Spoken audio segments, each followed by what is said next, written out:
Oke, selamat siang Tante sama Kakak ya. Perkenalkan, saya Yeni, saya mahasiswa dari Sekolah Tinggi Ilmu Kesehatan di daerah Bogor ini. Siang hari ini saya mau bawakan penjelasan tentang hipertensi.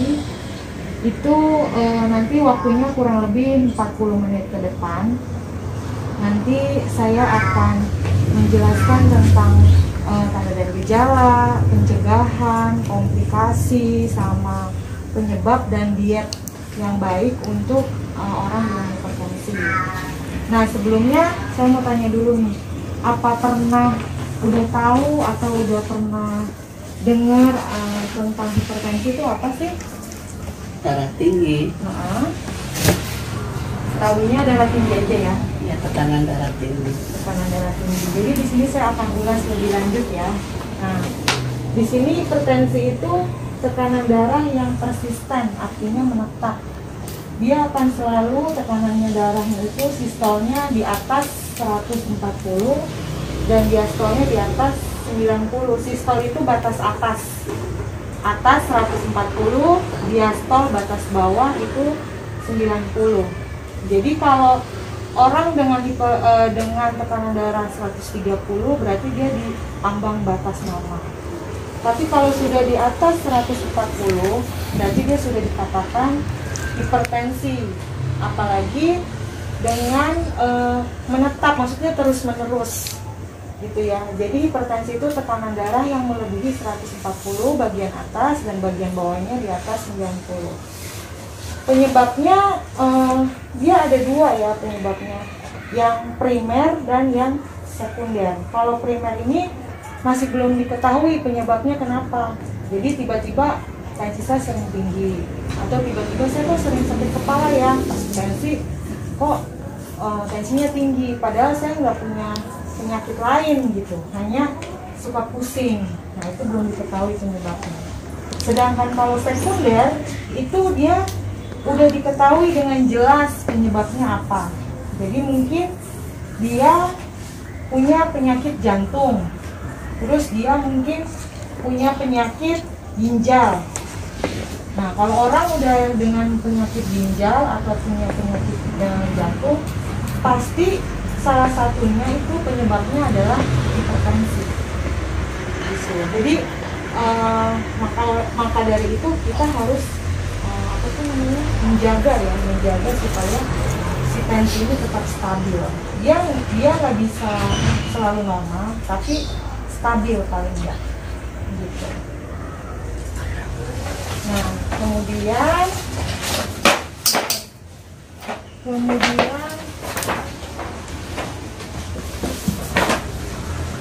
ini kehamilan juga bisa menyebabkan hipertensi seperti kakak ya. Pas hamil anak pertama, anak kedua baru ketahuan tuh ada darah tinggi, berarti penyebab hipertensinya karena adanya kehamilan. Jadi nanti kita bahas lebih lanjut kenapa sih kehamilan bisa menyebabkan tensi tinggi ya. Terus dari hasil penelitian bahwa banyak hipertensi itu yang primer itu dengan tanpa penyebab itu kejadiannya 90%. Sedangkan yang disebabkan oleh hipertensi sekunder itu hanya 10%. Jadi memang banyak orang dengan penderita hipertensi belum diketahui penyebabnya kenapa. Nah, dari yang 90% itu belum diketahui, salah satu faktor penyebabnya adalah faktor keturunan.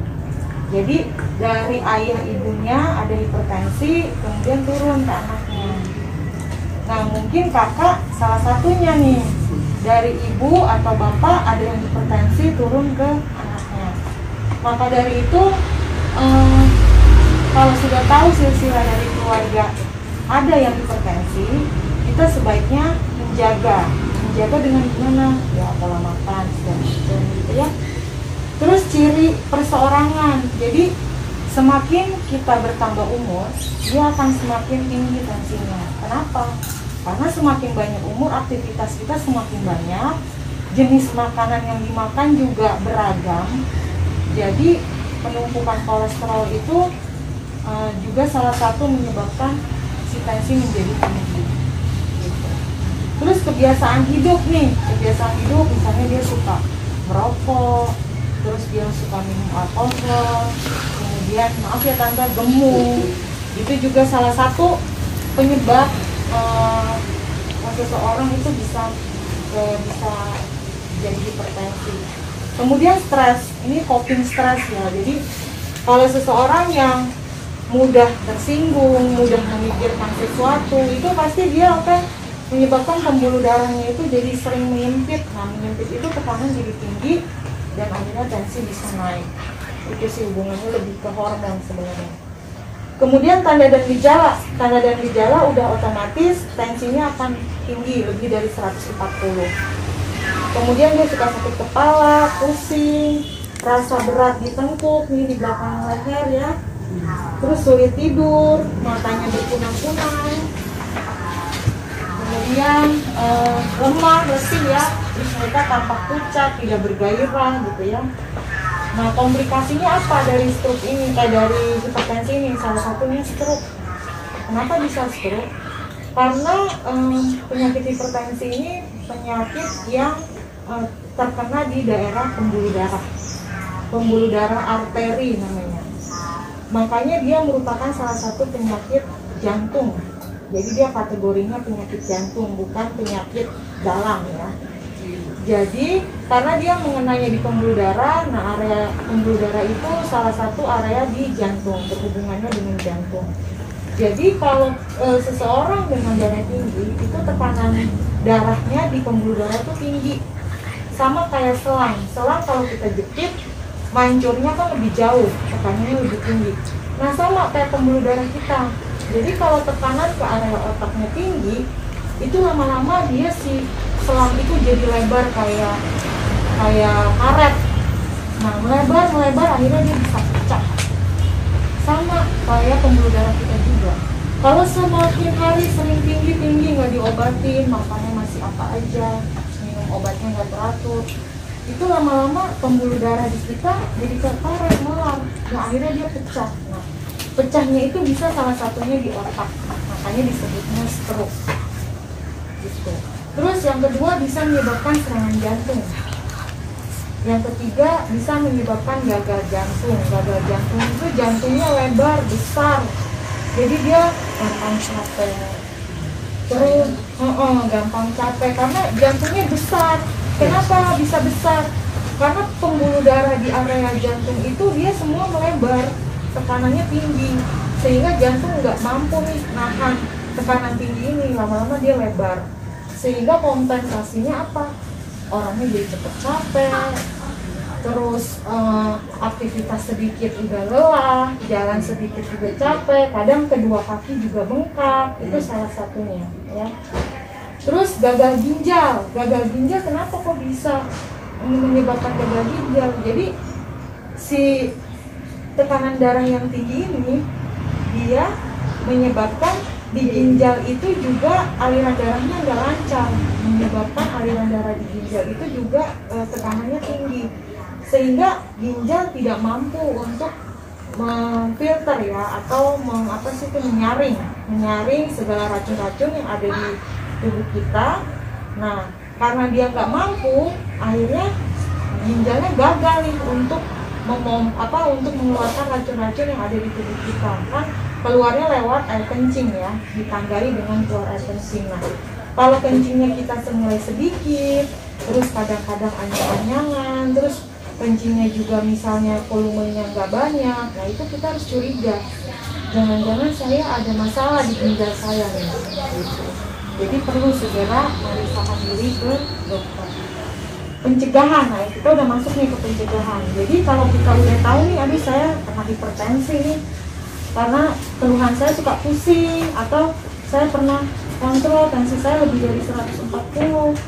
Jadi segeralah kita cek kesehatan secara berkala, entah itu ke puskesmas, entah itu ke posyandu atau posbindu ya, atau ke bidan untuk cek tensi aja gitu. Yang lebih baik sih memang konsultasi ke dokter ya, supaya kita mendapat informasi yang jelas gitu ke tenaga medis. Terus hindari kegemukan. Nah ini biasanya memang sulit pada orang-orang tua. Kenapa? Karena metabolisme mereka sudah lambat. Beda sama kita yang orang-orang muda ini metabolismenya cepat, masih bagus gitu. Sementara kalau pada orang tua itu metabolismenya lambat ya. Jadi kegemukan ini memang sulit untuk dihindari. Terus hindari rokok dan alkohol, hindari stres, olahraga yang teratur. Mungkin kalau kayak tante, olahraganya nggak usah yang berat, cukup jalan daerah halaman ini aja. Misalnya 15 menit sampai 30 menit, tapi rutin, jangan hari ini olahraga, nanti 2 minggu kemudian baru jalan lagi. Itu akan terasa nyeri ototnya nanti karena memang tidak terbiasa ya. Gitu. Terus batasi asupan garam. Asupan garam ini yang berasal dari makanan apa ya? Kayak makanan cepat saji, makanan-makanan yang, maaf saya sebutin mereknya nih, kayak nugget atau KFC, makanan-makanan pizza atau makanan kaleng kayak sarden, itu sebaiknya dihindari. Kenapa? Karena dia punya kadar garamnya itu banyak gitu, dan itu membuat tensi kita nanti semakin tinggi. Kalau di kemasan itu tulisannya natrium namanya garam. Terus istirahat yang cukup.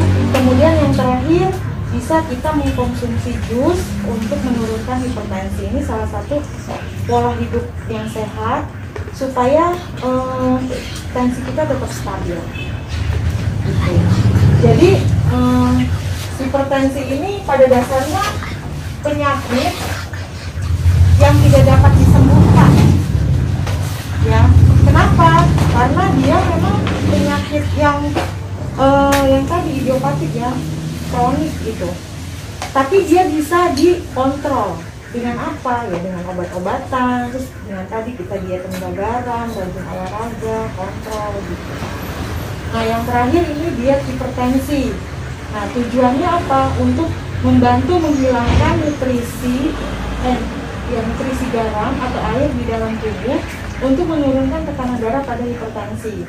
Nah, makanan yang dianjurkan contohnya pisang, sayuran hijau boleh, tapi kalau kayak kecuali daun singkong, daun melinjo dan bijinya, itu nggak boleh. Karena apa?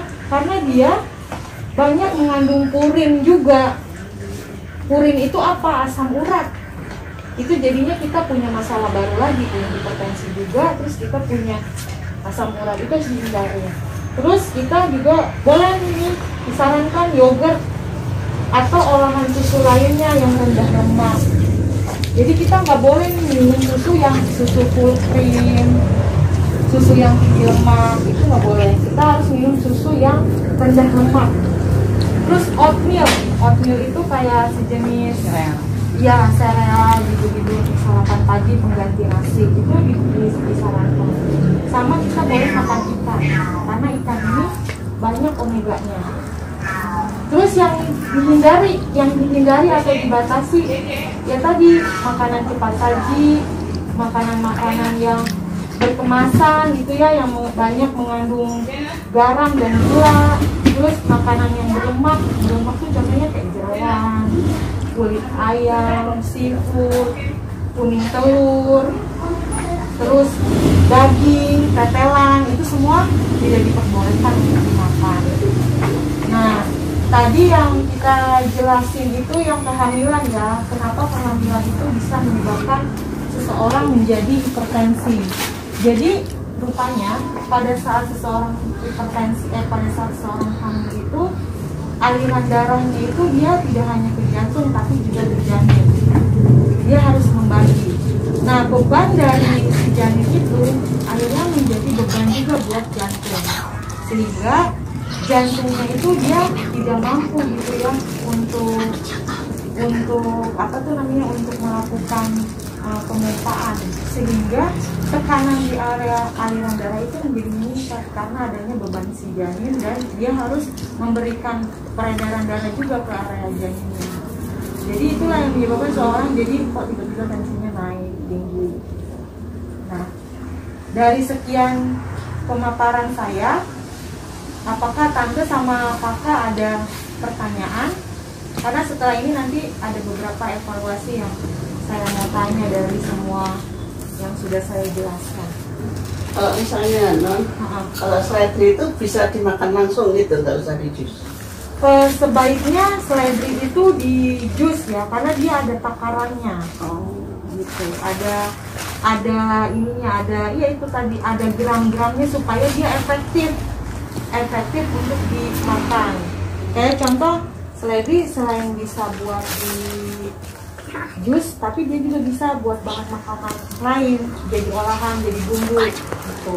Kalau buat olahan lain kan dia tidak perlu takaran gitu ya, secukupnya aja. Tapi kalau untuk pembuatan jus itu yang lebih efektif ada takarannya, jadi nggak bisa dimakan. Iya, nggak bisa dimakan. Kalau timun? Kalau timun bisa dimakan begitu aja. Cuma dia pun ada takarannya. Misalnya timun dimakan begitu aja satu timun itu nggak masalah. Gitu. Tapi kalau ini yang sekarang saya mau praktekkan itu jus tomat. Jadi jus tomat itu 100 gram, kurang lebih kalau 100 gram itu 3 biji tomat.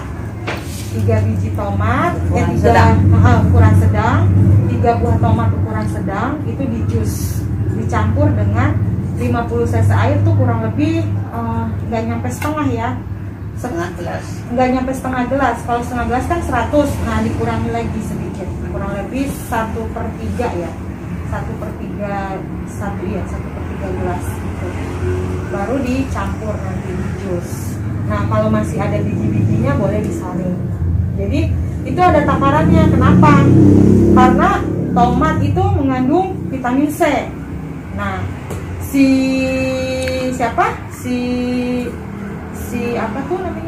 ketimun juga ada kandungan vitamin C-nya. Jangan sampai mengandung kalium. Nah si tomat juga mengandung kalium. Jadi jangan sampai terlalu banyak nih kadar kaliumnya. Makanya harus ada takaran, ada ukuran. Jadi kalau si tomat misalnya tanpa dicampur nih, hanya tomat tok aja, itu aman 150 gram. Jadi kurang lebih 4 buah yang ukuran sedang. Tapi kalau tante mau campur, tomatnya 100, sisanya 50 gram, misalnya si timunnya yang ukuran agak sedang dibagi 2. Pisangnya satuan.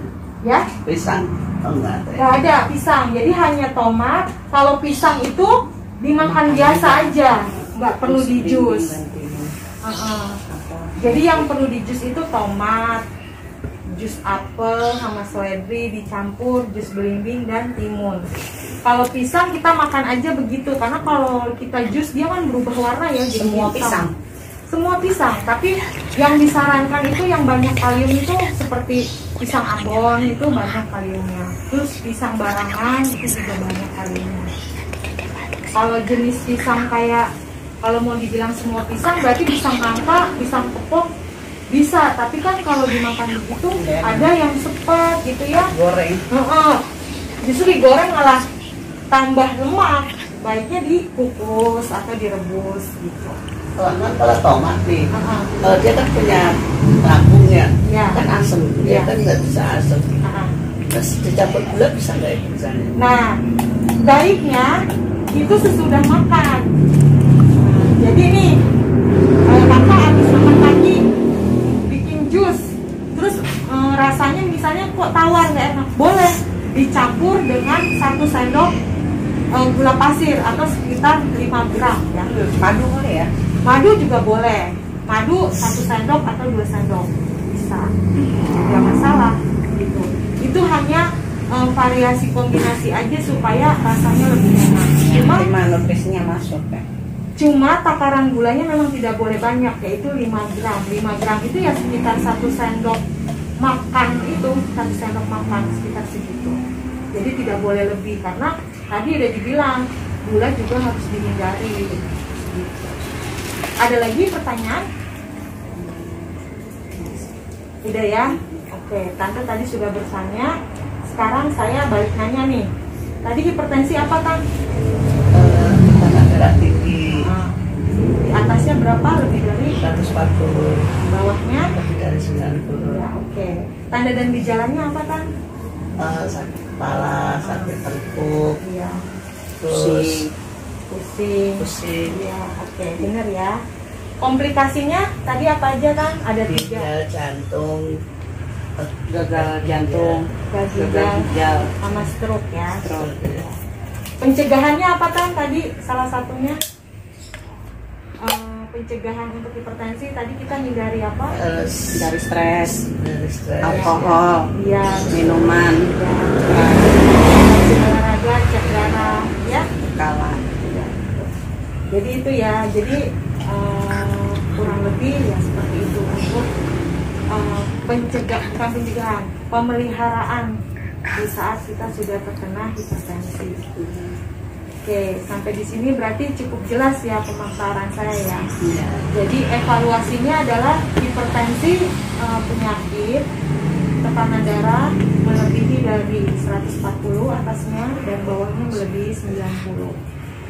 Hipertensi ini tidak bisa disembuhkan, tapi dia bisa dikontrol. Dengan apa? Tadi pencegahan, kita cek rutin, rajin minum obat, kemudian hindari makanan-makanan yang banyak mengandung garam. Di dalam apa? Di dalam makanan-makanan yang cepat saji, makanan kemasan, makanan bersantan, makanan yang kayak jeroan-jeroan gitu, itu juga harus dihindari. Jadi kita lebih banyak makan sayur, buah. Tadi buahnya pun yang disarankan pisang gitu-gitu yang mengandung banyak kalium. Kenapa sih mengandung banyak kalium? Karena kalium di dalam darah itu berfungsi untuk menurunkan tekanan darah. Jadi nanti dengan kita banyak mengkonsumsi kalium, tekanan darah kita itu bisa turun dikarenakan pembuluh darahnya melebar. Kalau pembuluh darah kita melebar, otomatis jalannya lebih lancar kan, karena lebar. Tapi kalau pembuluh darah kita sempit, jalannya menjadi sempit, tekanannya menjadi besar. Gitu. Sama kayak selang yang tadi saya bilang. Gitu. Jadi penting ya kita untuk mengetahui hipertensi itu bagaimana. Saya kira cukup, atau Tante ada sesuatu yang mau disampaikan? Asam urat itu berhubungan juga dengan darah tinggi nggak? Sebenarnya asam urat tidak ada hubungannya dengan darah tinggi, karena dia berdiri sendiri penyakitnya. Asam urat itu mengenainya di daerah metabolik ya, bukan di pembuluh darah. Dia lain, dia terkenanya di area otot-otot ya, di daerah situ asam urat itu. Jadi dia nggak ada hubungannya. Tapi seseorang dengan hipertensi terus ada lagi penyakitnya, itu berarti penyakit penyerta yang lain, bukan ada hubungan dengan hipertensi. Tapi hipertensi apakah ada hubungan dengan stroke? Ya, saya jawab. Ya, itu ada. Karena dia salah satu komplikasi. Terus ini kuning telur ya Pak. Kalau kita itu biasa harus dianjurkan gitu. Ya. Telur itu kan untuk kesehatan juga. Ya. Kita nggak boleh makan kuning telur. Iya, kita nggak boleh makan kuning telur. Kenapa? Karena di dalam kuning telur itu banyak mengandung lemak. Tapi dia juga banyak mengandung omega, tapi untuk anak-anak yang untuk masa pertumbuhan. Oh, kalau orang tua. Oleh orang tua itu tidak disarankan karena dia mengandung banyak kadar lemak di sana. Justru yang disarankan adalah putihnya saja. Kenapa? Karena putihnya itu banyak mengandung albumin. Protein, albumin itu bekerja untuk penyerapan cairan di dalam tubuh kita. Jadi kalau ada orang yang bengkak-bengkak, tangan bengkak, kakinya bengkak, itu mungkin salah satunya kekurangan albumin bisa. Putihnya. Iya, sebaiknya putih telurnya, tapi bukan digoreng ya, tapi direbus. Iya, direbus. Kalau dikukus bisa ya kan? Bisa ya dikukus ya. Bisa. Jadi buat makanan. Iya, bisa. Tampolin seledri lebih bagus kan? Iya, tambah sedikit lada misalnya biar ada rasa, boleh. Nggak apa-apa, itu cuma variasi ya supaya kita bisa selera makan. Kalau misalnya nih daging, kalau bisa sekali-kali bisa kan? Cuma boleh. Jangan melebihi. Iya. Jadi sebenarnya larangan ini bukan berarti kita nggak boleh sama sekali gitu. Nanti akhirnya kita kayak kurang gizi ya. Iya. Itu ada takarannya. Ya. Jadi dalam kata arti gini, saya ada hipertensi, tapi saya pengen makan itu. boleh aja, misalnya daging itu kan satu potong ya, Iya, kita satu potong. 1 potong itu kita bagi 2. Nah, hari ini saya udah makan, berarti besok lusa saya jangan makan lagi. Misalnya kita jadwalin sebulan itu 2 kali lah saya makan daging, selebihnya dibanyakin sayur, ikan gitu. Gitu kan. Kalau ikan asin jangan ya. Iya, basah ikan ya. asin jangan, itu kan Oh, garamnya banyak banyak garam. banget. Doyan banget itu ikan asin. Gak boleh, harus ikan segar, Iya. ikan basah ya, ikan bukan ikan yang diasinkan. Iya. Itu harus dihindari karena garamnya banyak banget. Pasti kalau makan itu langsung deh sakit kepala, bener? Iya. Nah iya itu udah jadi sinyal tuh buat tubuh, wah tensinya naik nih, gitu. Ya kalau bisa itu tidak usah kayak udang yang diasinkan itu juga Iya. itu juga sebenarnya tidak boleh. Jadi misalnya tante, saya pengen nih makan ikan asin, ambil aja 1 atau 2 ikan yang kecil itu untuk ngerasain, karena kan itu enaknya di mulut aja ya, tapi setelahnya itu kita yang ngerasa penyebabnya gimana gitu. Tapi kadang-kadang hipertensi itu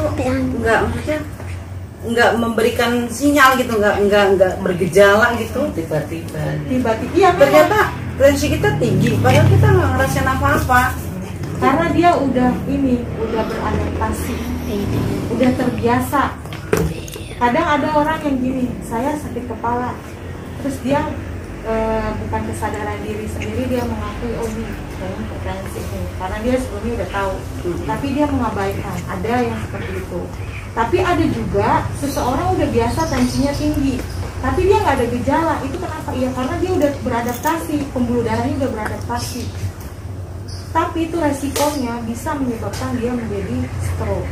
Kenapa? Karena dia terus-terusan kan tinggi, pembuluh darahnya dipaksa nih untuk lebar-lebar terus, yang tadi saya bilang kayak karet melah, lama-lama dia ya pecah, kayak balon aja terusan dikasih udara kan lama-lama pecah, sama kayak pembuluh darah kita.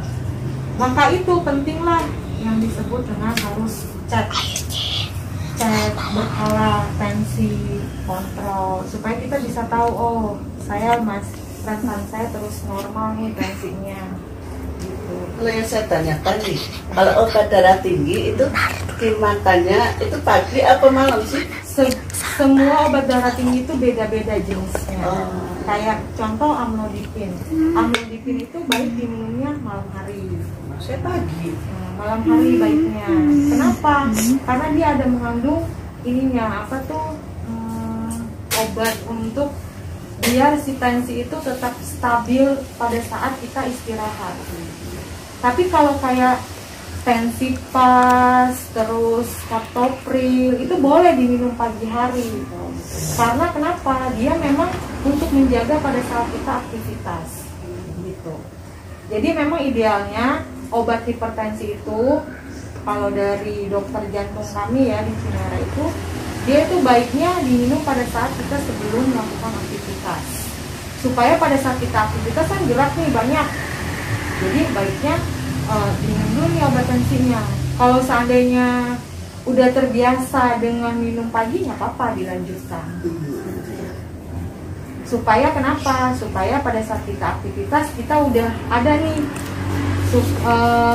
apa ya ibaratnya Pengawalnya ya? Iya, pengawalnya bahwa kalau saya aktivitas banyak ada obat yang untuk bisa tekanan darah saya tetap stabil. Gitu. Ya. Jelas sampai sini. Ada lagi pertanyaan? Seru nih kayaknya. Saya juga sering sama dokter konsultasi. Iya, iya. Nggak apa-apa tante. Iya. Apa yang menjadi keluhan, apa yang menjadi pertanyaan ditanyakan supaya kan kita jelas ya. Supaya karena yang mengalami kan saya, bukan orang lain. Iya. Kalau saya dengan tensi fast rutin ya setiap hari. Iya. Jadi kalau saya pas kebetulan periksa itu darah saya nggak lebih dari 140. Iya, karena sudah rutin Iya, ya. rutin, ya, rutin. Sudah Nggak pernah rutin. enggak. Berarti tekanan darahnya sudah terkontrol Iya. itu. Dengan apa? Dengan obat. Itu harus terus tetap dilanjutin, jangan di stop. Ya, Kalau aku enggak juga sih. Minum pagi nih ya, kan dianjurin berapa dokter suruh minumnya pagi. nanti minum pagi nih, terus misalkan saya kontrol lagi, itu sorenya itu bisa tinggi juga. Berarti tidak bisa dengan satu obat kalau begitu. Jadi saya minumnya 2. Jadi Iya. malam saya minum Ramipril. Ah. Itu pun dikasih dokter sih. Dan itu turun tensinya. Ya, besok pagi periksanya aman. Ya, berarti memang tekanan darahnya tidak bisa dengan satu obat. Dia harus kombinasi. Banyak yang kayak begitu juga. Jadi contoh nih, tante dengan Tensiva selalu bagus. Ya. Berarti memang tekanan darahnya terkontrol hanya dengan satu obat. Iya. Berarti ibarat kata kayak tekanan darahnya ini nggak hafal gitu loh. Cocok banget itu obatnya. Udah cocok nih dengan satu jenis obat. Ya, emang dari dulu udah 10 tahun lebih. Nah iya, tapi kalau kakak nggak bisa nih dengan satu obat. Bisa penyebabnya apa? Mungkin aktivitasnya lebih banyak gitu. Atau faktor stresnya lebih tinggi daripada tante gitu. Itu bisa. Makanya nggak bisa nih cuma satu kombinasi obat, harus 2 dengan jenis yang lain dengan dosis yang berbeda juga, supaya jangan sampai dikasih banyak dosis ya tensinya drop turun, itu juga jangan ya, bahaya. Makanya dikasih kombinasi. Nah, itu benar harus dengar saran dokter. Jadi kita jangan, aduh tensi saya nggak turun, bisa minum lagi deh gitu. Itu nggak boleh ya. Iya, Itu emang. itu bukan petunjuk dokter. Jadi baiknya pada saat kita ngomong kita sampaikan, oh iya tadi saya nggak turun-turun nih, udah rutin minum obat, saya udah nggak makan garam, tetap gini. Oh berarti memang tidak cocok dengan satu obat, harus dikombinasi. Oke, Ya. sudah cukup. Ya, cukup. Oke, nanti kita bisa berbincang-bincang lagi setelah ini ya. Iya. Kalau begitu, saya ngucapin banyak terima kasih karena saya sudah diterima di sini dengan baik. Terus saya juga udah bisa menyampaikan, kita bisa sharing ilmu, tapi juga banyak pertanyaan apa yang Ya, kami juga terima kasih sudah Iya. dapat tambahan ilmu. Iya, oke kalau begitu. Terima kasih, selamat siang. Selamat siang.